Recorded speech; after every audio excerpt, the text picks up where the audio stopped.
Olé! Bienvenue dans cette vidéo, mec. Je suis accompagné de Tuki aujourd'hui pour te parler de méditation. Et ça tombe bien parce que j'ai reçu une question.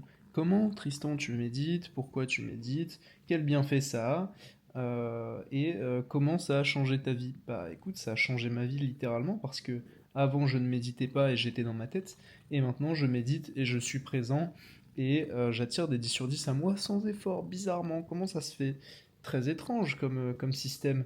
Dans cette vidéo, je vais t'expliquer pourquoi je médite et dans quelle mesure ça peut t'aider toi aussi à attirer des personnes, des opportunités, non seulement avec les femmes, hein, mais des opportunités business, etc. dans tes relations, des amis aussi, peut-être des amis, bien que ce ne soit pas tellement le sujet de cette chaîne, c'est plutôt des partenaires de rêve qu'on veut sur cette chaîne.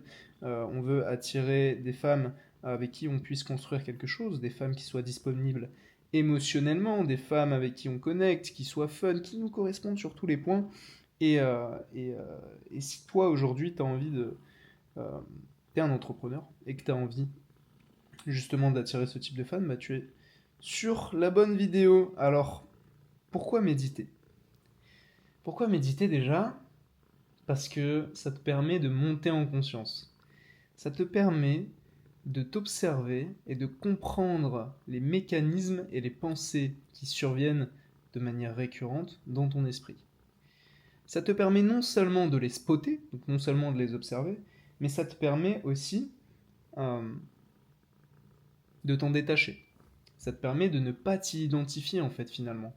Euh, Parce que le problème avec les pensées qu'on a de manière générale, qu'elles soient positives ou négatives, c'est qu'on se dit ces pensées nous définissent. Pareil qu'avec les émotions finalement. Ces pensées nous définissent, ces émotions nous définissent. Et finalement, qu'est-ce qui en résulte de tout ça? C'est de la souffrance. Donc la méditation permet de se détacher de ces pensées et de se détacher du masque qu'on s'est mis en fait sur la tête un peu tout seul. Bon, pas tout seul parce que forcément il y a le conditionnement social, le conditionnement familial, les croyances et le contenu que tu regardes de manière quotidienne qui ont façonné cet ego, qui ont façonné les aspirations de ton ego. Et donc la méditation permet de se détacher de l'ego, de se détacher de ses croyances. Euh, j'ai des poils qui viennent dans le pif du coup, mais je t'aime quand même mon chat. Beaucoup d'amour entre nous. Donc ce que je disais, c'est que ça te permet d'être plus présent, parce que l'ego, forcément, te projette dans un futur qui n'existe pas et te renvoie à ton identité passée qui n'existe que dans ta tête, donc dans une nostalgie qui finalement n'est pas réelle. Tout ce qui existe, c'est le présent, et c'est cet instant-là, tu vois. Juste ça, c'est tout ce qui existe. Et ce qu'on veut finalement, pourquoi méditer? C'est retrouver cette sensation d'être présent à fond dans le moment. Et pas dans sa tête à réfléchir, ouais, qu'est-ce que je vais faire après? Ensuite, ah, mais j'ai fait ça hier, qu'est-ce que je vais manger demain? Non, on est présent dans l'instant et on ressent pleinement les choses. Donc non seulement ça te permet d'être beaucoup plus présent, mais ça te permet aussi de ressentir, et là c'est très important ce que je vais te dire, de ressentir ce qui se passe dans ton corps. De ressentir les tensions, donc non seulement les tensions, mais aussi les intuitions que tu peux développer par rapport à certaines situations. Et là, tu vas forcément me comprendre parce que je vais te parler d'un exemple. Et beaucoup d'élèves m'ont posé la question de ouais, Tristan, quand est-ce que je l'embrasse? Je sais jamais quand je dois l'embrasser. Est-ce que quand on est dans le canapé tous les deux, je suis dans ma tête, etc. Donc ça, cet exemple, c'est un truc que j'ai vécu aussi, hein, bien évidemment. Peut-être que tu as dû le vivre aussi. Et le paradoxe avec ça, c'est que tu ne peux pas être dans l'instant présent si tu te poses la question de ouais putain va falloir que je l'embrasse, ouais putain va falloir que je fasse un truc, quand est-ce que je l'embrasse? Tu peux pas ressentir la tension qui va naître naturellement entre vous si tu es dans ta tête au lieu d'être présent avec ton cœur dans le moment. Euh, donc en fait, le fait de te poser cette question, ça t'éloigne du moment d'intimité que tu recherches. Et c'est là le paradoxe.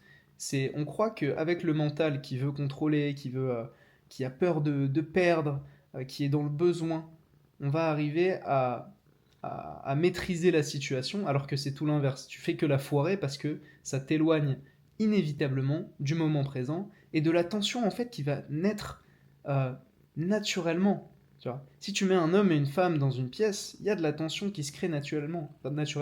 Et si t'es pas connecté au présent et connecté à ton ressenti, tu peux pas capter cette tension et tu peux pas capter le moment où effectivement il est en train de se passer un truc parce que tu es là au lieu d'être dans le moment présent, quoi.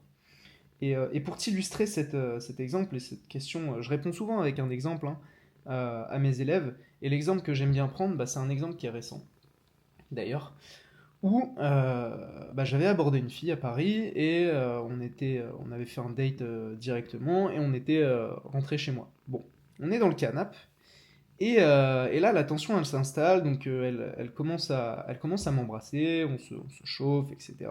Je sais pas si, bon, j'espère que ça va passer pour YouTube, mais je vais utiliser un vocabulaire assez soutenu, donc normalement ça devrait aller.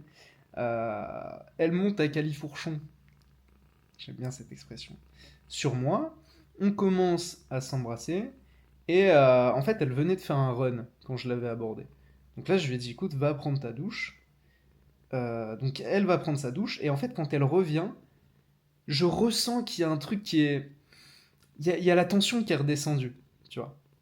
Et si j'étais resté dans ma tête en mode ouais, il faut absolument. Tu vois, l'ego qui a envie de conclure avec elle, qui a envie d'avoir ce plaisir charnel, si j'étais resté dans cette envie et dans ce besoin de l'ego, j'aurais pas capté que justement la tension était redescendue et que elle, sur le moment, elle est peut-être rationalisée et tout, oh là là, ça va peut-être un peu vite, etc.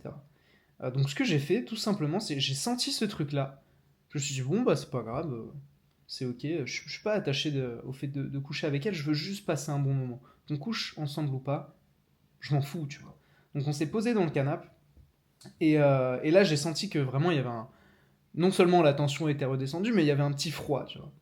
Donc je l'ai juste adressé, je dis, tu sais quoi, c'est ok, on peut rester dans le canapé et tout, moi ça me dérange pas. Et en fait là, elle m'a verbalisé, elle m'a dit, ouais. Euh, je vais pas tarder à rentrer. Et donc à ce moment-là, encore une fois, j'aurais pu paniquer, hein, j'aurais pu dire oh là là, non, pourquoi tu veux rentrer, etc. Et être attaché à vouloir quelque chose d'elle. Et en fait, j'ai simplement dit bah écoute, il y a aucun problème. Tu me dis quand tu veux rentrer, et puis je te prends un Uber, et puis comme ça tu peux rentrer tranquillement chez toi. Et en fait, le fait d'être dans cet état d'esprit de juste vouloir kiffer le moment, d'être dans l'amour, et justement de ressentir euh, la vibe, ressentir la tension, c'est exactement ce qui a fait que, par la suite, on est resté dans le canapé. Je sais pas, j'étais inspiré, j'avais envie de m'amuser, et j'ai commencé à mettre du Charles Aznavour et on a commencé à chanter, tous les deux. Et naturellement, qu'est-ce qui s'est passé par la suite?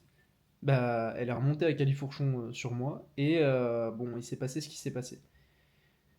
Cet exemple-là, il n'est pas pour te dire une technique. C'est pas pour te dire, voilà, il faut faire ça pour coucher avec elle. C'est absolument pas ça que j'ai envie de te transmettre dans cette vidéo. Dans cette vidéo, j'ai envie de te transmettre que l'important, quand tu partages un moment avec quelqu'un, c'est d'avoir cette intelligence émotionnelle, de ressentir ce qui se passe. Parce que tout ce que tu ressens, et tout ce que tu ressens, elle le ressent. Et plus tu développes ton intuition, plus tu te connectes à ton corps, plus tu vas ressentir aussi ce qu'elle ressent elle. Et plus tu vas développer ton intelligence émotionnelle.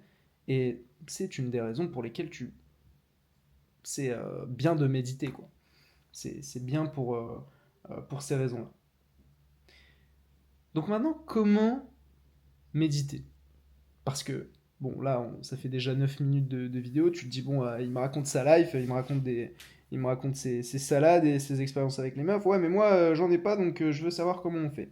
J'arrive, mon ami, j'arrive. Donc comment faire? Comment faire quand on débute et qu'on n'a pas vraiment d'expérience en méditation déjà?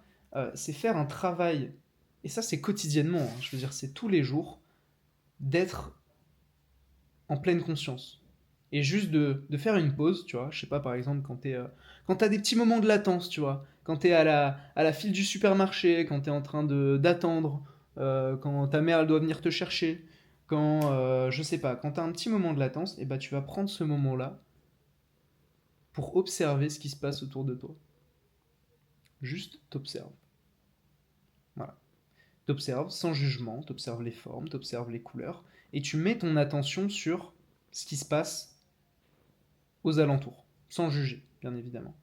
Donc rien que ça, en fait, c'est une sorte de méditation, c'est être dans un état méditatif de manière quotidienne pour te permettre de te reconnecter au présent et à ton corps. Donc ça, c'est une première chose, sans même, tu vois, méditer, fermer les yeux et te poser dans un canapé. La deuxième étape, quand tu n'as pas encore d'expérience en méditation, c'est vraiment voilà, te poser dans un endroit. Tu choisis toujours le même endroit, ça c'est important. Tu te mets toujours au même endroit pour méditer. Comme ça crée un ancrage en fait. Et ce que tu peux faire au début, c'est mettre un chrono de peut-être 5 minutes, entre 5 et 10 minutes.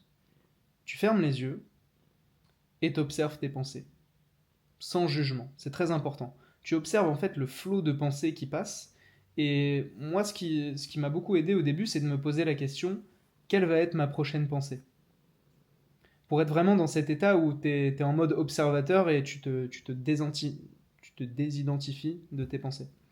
Donc ça aide vachement, le fait de te poser cette question. Donc c'est être vraiment dans cet état d'observation. Et encore une fois, sans jugement. Au début, tu vas peut-être ressentir de la frustration parce que tu vas peut-être pas arriver à te concentrer assez, tu vas te faire happer par le flot de pensée, mais c'est ok. Parce que bah, c'est inévitable en fait. Et même moi encore aujourd'hui, il y a des méditations. Moi, il faut savoir que je médite 2 fois par jour, donc le matin et le soir.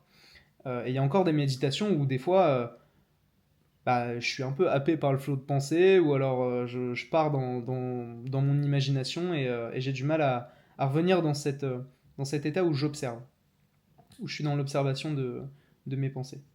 Donc c'est totalement ok, il faut être dans l'acceptation d'absolument tout ce qui se passe et dans l'observation de tes ressentis. C'est ok de ressentir de la frustration si tu n'y arrives pas au début.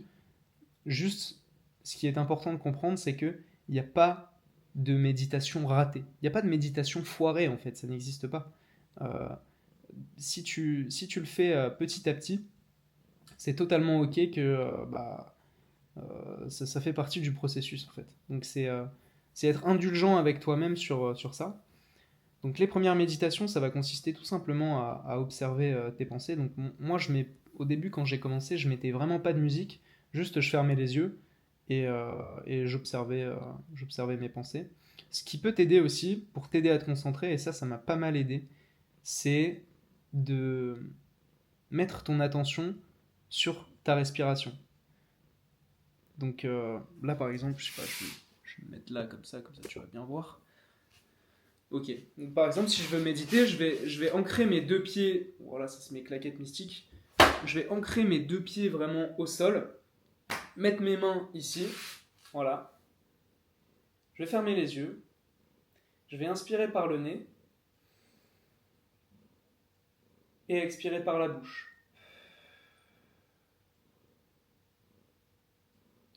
Et lorsque je le fais, j'essaye de mettre mon focus et ma concentration au maximum sur l'air qui rentre dans mes narines, qui va jusqu'à mes poumons, et l'air qui en ressort.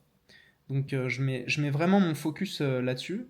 Et dès que je pars dans mes pensées, je ne me juge pas. Je me dis pas, oh putain, je suis dans mes pensées ou je juge la pensée. Non, juste je reviens à la concentration sur ma respiration. Donc ça, c'est très important. De surtout pas euh, se juger ou dire oh là là, attends, c'est nul, je suis parti, ou alors oh là là, j'ai pas de réussite. Il y a pas, encore une fois, il n'y a pas de méditation ratée, il n'y a pas de méditation euh, réussie. C'est que du plus, en fait, pour t'aider. Euh, donc voilà, au début, moi je te recommande de le faire sans musique. Après, ce que tu peux faire, il y a beaucoup de méditations guidées sur YouTube, et ça, je sais que ça peut aider aussi quand tu démarres pour avoir une guidance. Mais voilà, c'est à toi de voir aussi ce qui te correspond.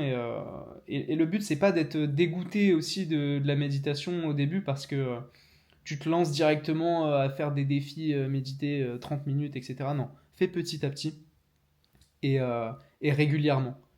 Petit à petit et régulièrement, c'est ce que je te recommande. Donc après, tu peux augmenter le temps, tu passes de 5 à 10 minutes, ensuite tu fais 12 minutes, ensuite 15 minutes.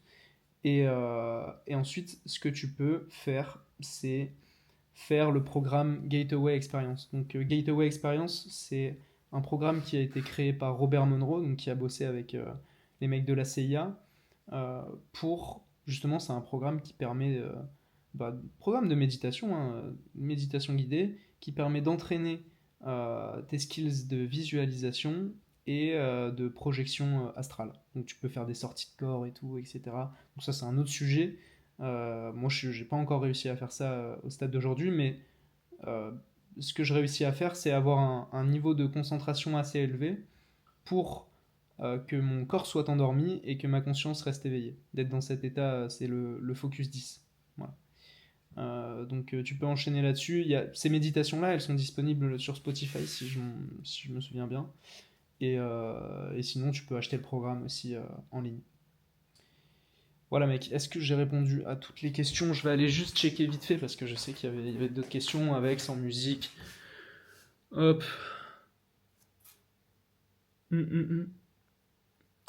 Combien de temps essaies-tu de faire le vide dans ta tête ou laisses-tu les pensées t'envahir? Bah justement, le but c'est de ne pas laisser les pensées t'envahir, c'est d'observer les pensées et que dès qu'elles t'envahissent, c'est totalement ok et tu les observes. Voilà pour cette vidéo mec, je te souhaite une très bonne journée. Ciao.